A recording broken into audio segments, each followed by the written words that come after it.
Welcome to The Explainer. Today, we're carving into the surprising history of a holiday you think you know, Halloween. It's got a secret history that's way stranger, older, and more complicated than you might imagine. All right, so here's the plan.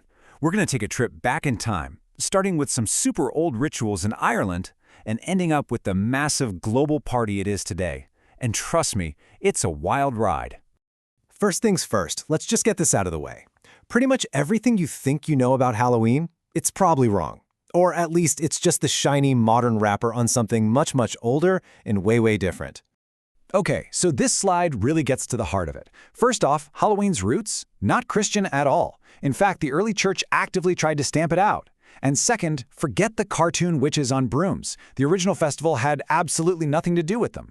And finally, nope, it's not some modern American invention. We're talking about an ancient Celtic tradition that goes back thousands of years.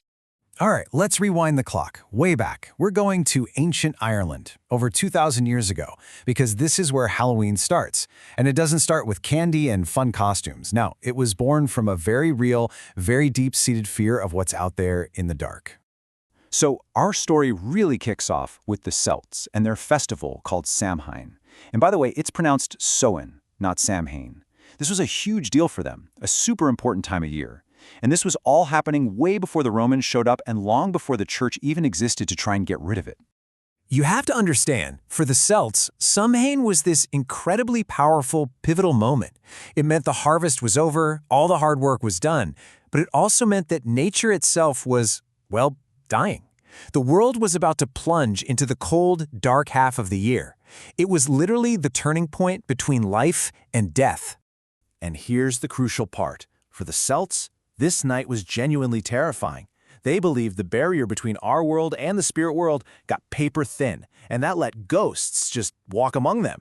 And we're not talking about friendly Casper the Ghost types. These spirits could cause some serious trouble.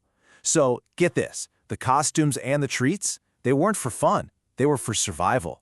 You'd wear a mask so a ghost wouldn't recognize you, and you'd leave out food as a bribe, basically, to keep them happy and far away from your family. But, things change. This night of pure fear didn't last forever. First up, the Romans came along and started mixing in their own harvest festivals, which were a lot more about partying and games. So that softened the edges a bit. But that was nothing compared to the massive change that was coming next. And this is where it gets really clever.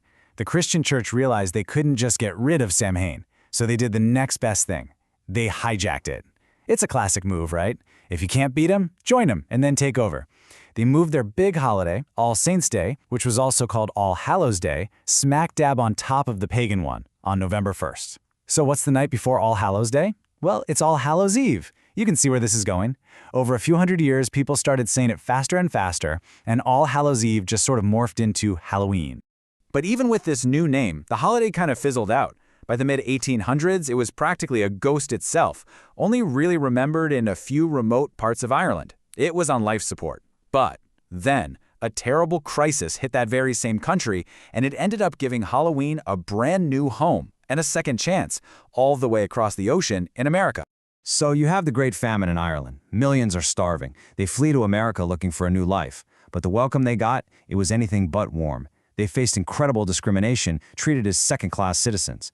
And the signs from that time, like this one, they don't pull any punches. The hostility was right out in the open. So, faced with all this hostility, what do? You cling to what's yours. The Irish held on to their culture for dear life, and a big part of that was Halloween. And then, as they started to build new lives, find success, and climb the social ladder, their little private celebrations got bigger and more public. Soon, they were throwing these amazing, fun Halloween parties, and their neighbors started looking over the fence thinking, hey, that looks like a blast. And just like that, a nearly dead folk tradition from the old country was starting to become the next big thing in America.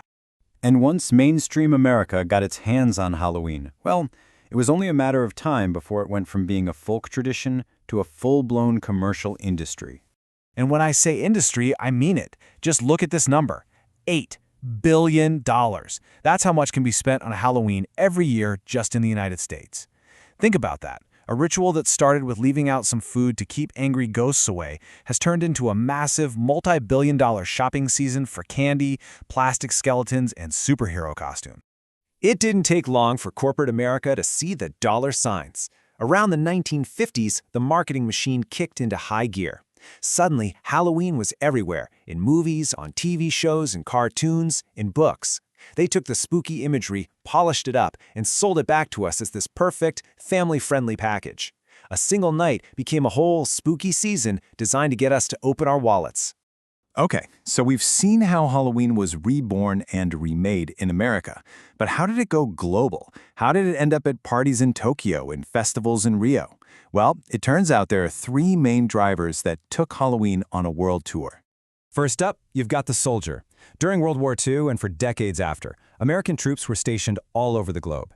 And they brought their traditions with them, including these fun, festive Halloween parties. It was a cultural introduction. Then you've got the sale. Money talks, right? Companies saw a huge opportunity to export the holiday and find brand new markets for their costumes and candy. And finally, and maybe most powerfully, you've got the screen.